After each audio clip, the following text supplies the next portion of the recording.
thought it was, we grew tonight from our last game against UIndy. Went back and watched a lot of film, and there were a lot of things that we wanted to improve in this game, and I thought defensively we see more sound today, tonight. Thought that our communication has to improve and has to get better. But that's a difficult team because of their movement to guard if you're not connected, if you're not sound, if you don't show great help side defense, and a couple times we did get burned. But I thought for the most part, overall, I thought we seemed pretty connected, especially in the first half. And then I just really liked our intensity and how we just, whether we went to our bench or our starters were in, it just seemed like we played with more purpose tonight and more intent, and that's what we wanted out of this game. So we grew, and we grew in the right direction. We still got a long ways to go, but I thought we did get to see some really good things. Questions for Coach?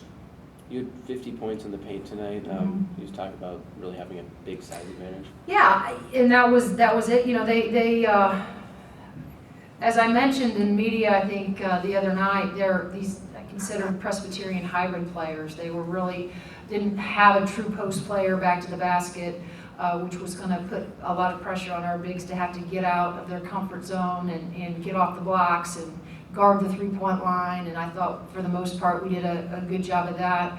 I thought Kim Royster has just continued to play with more confidence.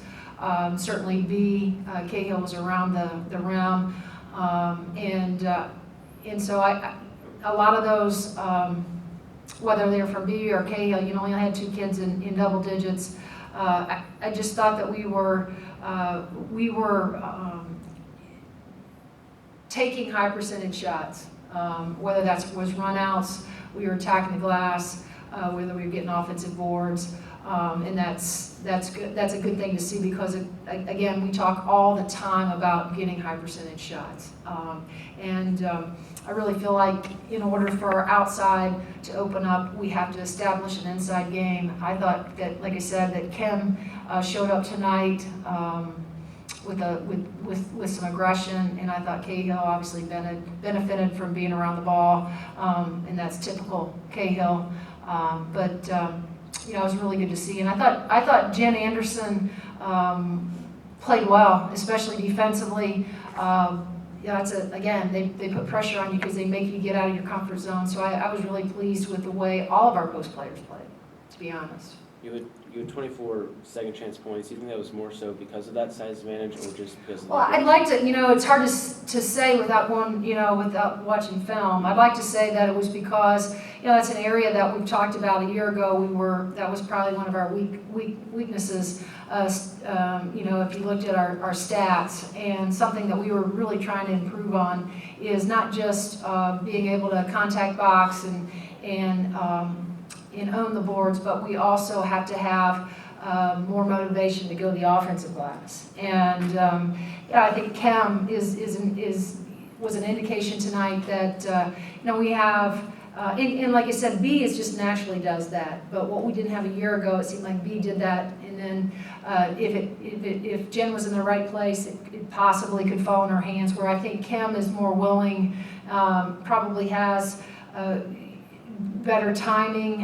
You know, she's a terrific athlete. She has long arms. She has big hands, and she can get her hands on a lot of things. So Kim's really played well for us, and I hope that continues. Because we know what, like I said last week, we know what Jen Anderson can provide for us. But Kim has really been playing consistently well in practice, and it's really a great thing to see. You guys really locked them down toward the end of the game, only 5 points in the fourth quarter. Do you think the defense is kind of improving on the communication throughout the game?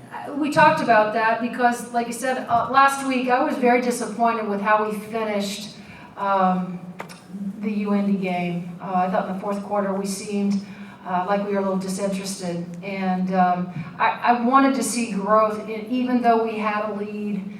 I wanted to see us play the whole thing out with again, a sound mind, defensive mind, better communication, which we're not where we need to be yet with that. But I really wanted us to look connected. I wanted us to play hard. I thought our effort, our intensity, our intent was far greater than it was closing out the UIndy game.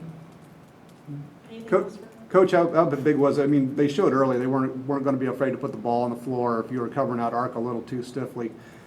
How big was it for you to take that away from them and yet only let them get to the foul line 4 times? Well, I think that shows the discipline that we had, and we were really good a year ago at that. You know, we've talked about that, especially with the rule changes and how that could really affect you and impact you if you weren't sound defensively.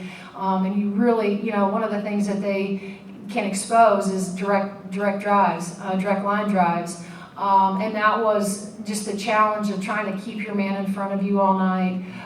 We talk about being in high gap, that second level of help. But then our weak side really being shifted over and where it needed to be, and that's kind of been a weakness for us. And it's an area we have to improve. In order to be a great defensive team, you have to have tremendous weak side help. And you know, we've talked to our kids all week about moving on the ball. And if you don't move on the ball, you're wrong. And so they are slowly, I think, you know, getting it. Especially, I think our veterans are far greater at understanding the concept. But for a kid like Riagoli, who's a freshman, and quite frankly is just a terrific athlete, so she can cheat all she wanted in high school, not be in the proper place, and still probably come up with a ton of steals. Or picks. And so, you know, we've really tried to talk to our young kids in particular, and Aberdeen, you know, some of our new kids, about how just the importance of weak side help is. And I was really happy with the way we defended, but I think that is, and again, we're really excited and happy with our first one here at home. But I thought that Presbyterian tested us, and that's exactly you know, why we've built our non-conference schedule, because I want to be tested, and I thought they did a terrific job of putting it on the deck and making sure that they exposed us a couple times too. And I think that there's always something to learn from that. And so we're going to have great film and footage, and we're going to be able to go back and talk about direct line drives and not being where we need to be, and hopefully come Sunday we'll continue to improve in that area. Like I said, we're not where we need to be, but I thought we improved from a week ago. Coach, you had 10 players logged 10 or more minutes tonight. Is that something you're going to continue to do, is rotate players and keep them fresh? You know, I don't know. It just really will depend on the time and the score, and you know, how that all will play out. Certainly we feel really good about our veterans, you know, that were here a year ago, as well as a couple other kids that we feel like we know what what we can depend on, and that's the important thing. Like I said, results matter in practice.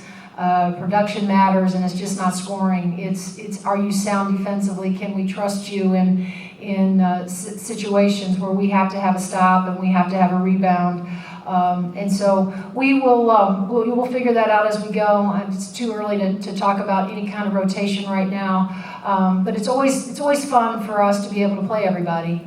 And not that Lakin and Danny got in, but a lot of those kids. And I thought they got a lot of really good minutes. Because a lot of those kids are new, relatively new to you know, Indiana and college basketball. And even though Tia's you know, been in college, this was really a moment for her where she could play some extended minutes in Assembly Hall, and you know, really try to build some confidence, because with the way that Tyra plays, kind of reckless at times in a good way.